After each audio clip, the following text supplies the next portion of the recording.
Hello again, this is Tony Wright, First Love Christian Church, FLCC, and A.B. Wright Ministries. We're still in this 90-day Bible study. I wanted to do a little intro to the prophets. We've gone out of the poetical books or poetical writing section, and we're now in the prophetical writings. And I wanted to talk a little bit about just some general information about the prophetical books. Now, there are about 17 prophetical books. They make up roughly 1/4 of our written scripture. And these books are crucial from both a theological and a historical perspective. Many of the messages in these books are as misunderstood and misinterpreted or just plain unheeded today as they were even during the time when they were first uttered to their intended listeners. Now, in the Hebrew Bible, the prophets were divided and listed as the former prophets and the latter prophets. The former prophets being Joshua, Judges, Samuel, and Kings, and then the latter prophets being Isaiah, Jeremiah, Ezekiel, and what it calls the 12. Today, though, we in our Christian Bible look at that as actually we take what is in the Hebrew Bible, the latter prophets, and that composes the section of prophets for us, which we've divided into major and minor prophets. Now, we know that these men, these prophets, they were called prophets, but they were also called seers or watchmen or men of God, messengers, servants of God. Now, the title that was most found when you read through the original text was the title Nabi, which meant prophet. It referred to one who has been called or appointed to proclaim the message of God himself. Now, the word roar meant seer, and it referred to one who perceived things that not of this realm of our natural sight or hearing. And the word prophet, which we use today, was actually derived from two Greek words that literally mean speak for. And indeed, that's the role given to those spokesmen who so bravely and faithfully stood and spoke forth and delivered unto the people God's messages. Now, in all manners, they did that. They did it orally, they did it visually, they did it in written form, and God communicated to these faithful warriors in a variety of ways, to include dreams, visions, angels, through nature, through miracles, and God also spoke directly to them through a voice. Now, although we tend to think of prophets of having a ministry of foretelling the future events, we'll notice in these writings one of their more critical roles being that of foretelling.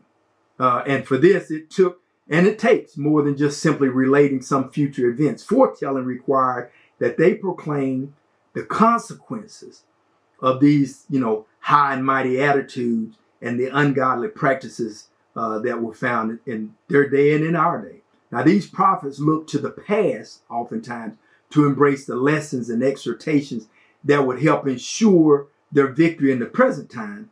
And they often shine light on the need for present reforms in order to avoid those future judgments.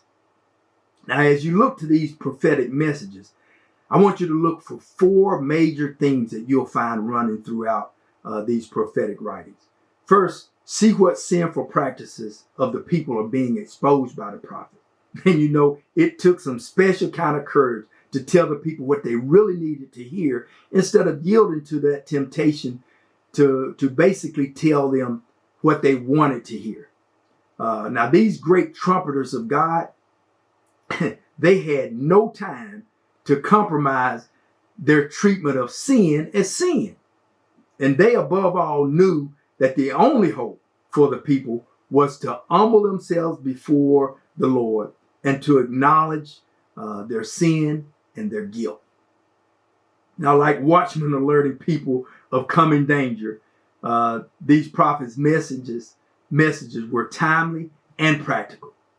Secondly, after looking for what sin they're trying to expose, look for where the prophets call for the people to get back into alignment with the law of God in their moral, in their civil, and in their religious lives. The prophets reminded the people of the character of God and they compel the people to trust God with all their hearts and to believe and obey him. Third thing to look for the prophet to warn the people, a warning of coming judgment for their disobedience and for their sinfulness.